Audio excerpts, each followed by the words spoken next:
Baik, Assalamualaikum warahmatullahi wabarakatuh. Kami dari kelompok 4 akan menjelaskan materi yang kami bawakan, yaitu tentang game Pigman. Baik, langsung saja dijelaskan oleh teman saya berikut.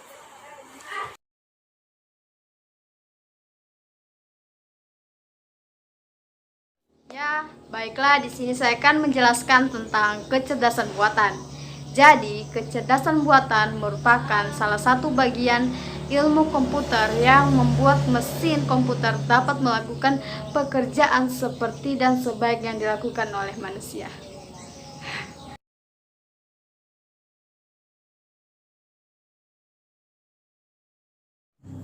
Bismillahirrahmanirrahim. Saya di sini menjelaskan apa hubungannya kecerdasan buatan dengan gameplay. Kecerdasan buatan yang ditunjuk oleh suatu entitas buatan. Sistem seperti ini umumnya dianggap komputer, seperti yang dilakukan manusia yang menggunakan alat dan teknologi. Sedangkan gameplay merupakan istilah yang berarti permainan di dalam dunia teknologi informasi. Istilah yang digunakan untuk sarana hiburan yang menggunakan perangkat elektronik. Game adalah suatu sistem atau program di mana salah satu atau lebih pemain mengambil keputusan melalui kendali pada objek di dalam game untuk tujuan tertentu. Game playing yang dimainkan oleh manusia dan menggunakan perangkat komputer. Jika tidak memiliki perangkat komputer, maka game tidak akan bisa dimainkan.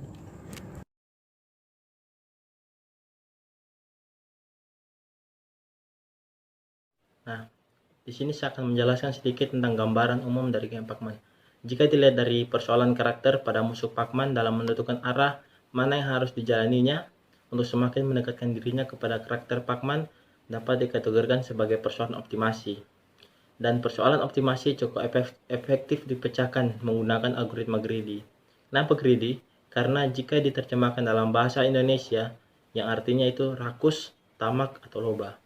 Sesuai namanya, prinsip dari algoritma greedy ini ialah memilih keputusan terbaik pada setiap langkahnya dan yang akhirnya nanti akan menjadi solusi optimum yang mutlak.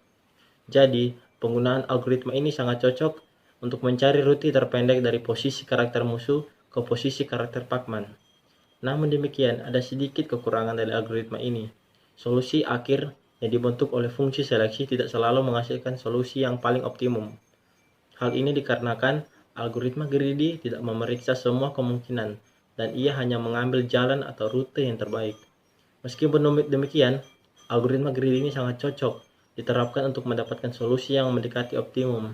Strategi atau pendekatan greedy algoritma ini merupakan suatu persoalan, bukan hanya satu, namun bisa menjadi sangat banyak, dan masing-masing strategi bisa menghasilkan solusi yang berbeda-beda.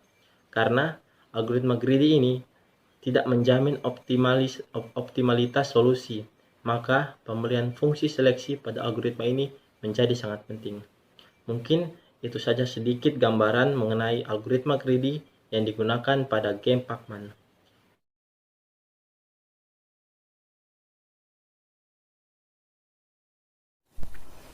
Oke, saya akan menjelaskan cara bermain games Pac-Man.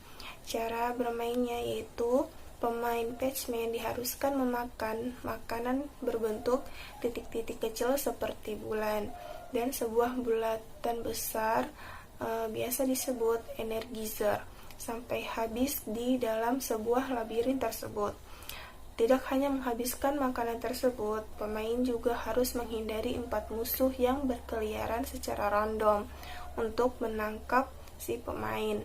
Jika pemain bertemu dengan musuh-musuh tersebut, maka pemain dinyatakan gagal dan harus mengulangi dari awal lagi.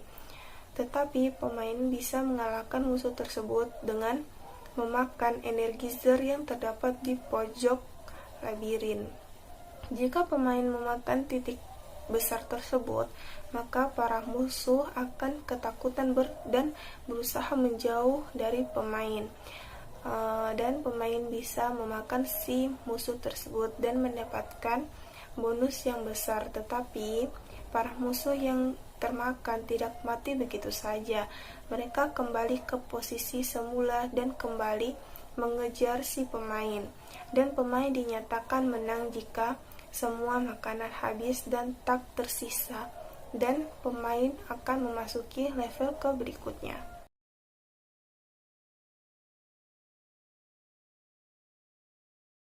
Ya, di sini saya akan menjelaskan cara kerja dari game Pac-Man.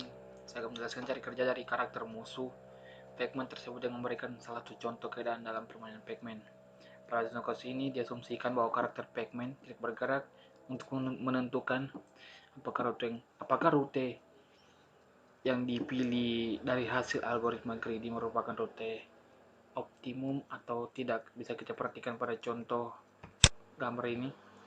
Diasumsikan bahwa karakter Pac-Man berada di posisi sini dan tidak bergerak, dan posisinya berada di sebelah kiri dari karakter Pac-Man itu sendiri. Ya, jadi misal fungsi seleksi gerakan musuh ditetapkan pada musuh Pac-Man yang berwarna orange. Yang ini posisi karakter musuh berada di sebelah kiri karakter Pac-Man yang berwarna kuning. Karakter Pac-Man yang berwarna kuning yang ini, maka karakter musuh seharusnya bergerak ke kanan, namun karena ada dinding penghalang, maka dilakukan pengecekan lagi terhadap perbandingan posisi Y, dan didapati posisi karakter musuh berada di sebelah atas karakter Pac-Man dan tidak ada dinding maupun karakter musuh yang lain yang menghalangi di atasnya. Maka karakter ini dipindahkan ke atas. Hasil pergerakan pertama bisa kita perhatikan pada gambar berikut. Maka karakter musuh pada Pac-Man yang berwarna orange akan pindah ke atas. Setelah itu diterapkan kembali algoritma greedy untuk kedua kalinya. Posisi karakter orange sekarang ada di sebelah kiri karakter Pac-Man dan tidak ada yang menghalangi di sebelah kanannya. Seperti kita lihat pada gambar ini, di sebelah kiri kok tidak ada yang menghalangi dan sebelah kanan tidak ada yang menghalangi. Jadi karakter musuh bisa bergerak ke kanan seperti tampilan berikut. Seperti kita bisa perhatikan pada gambar berikut.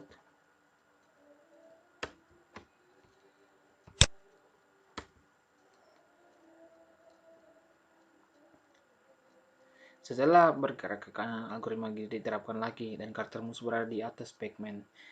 Maka karakter musuh digerakkan ke bawah sampai bertemu ke karakter Pac-Man. Maka karakter musuh Pac-Man akan bergerak ke bawah sampai dia bertemu dengan karakter Pac-Man itu sendiri.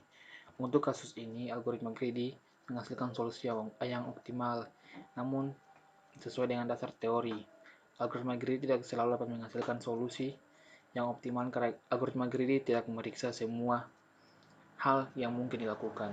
Jadi sekian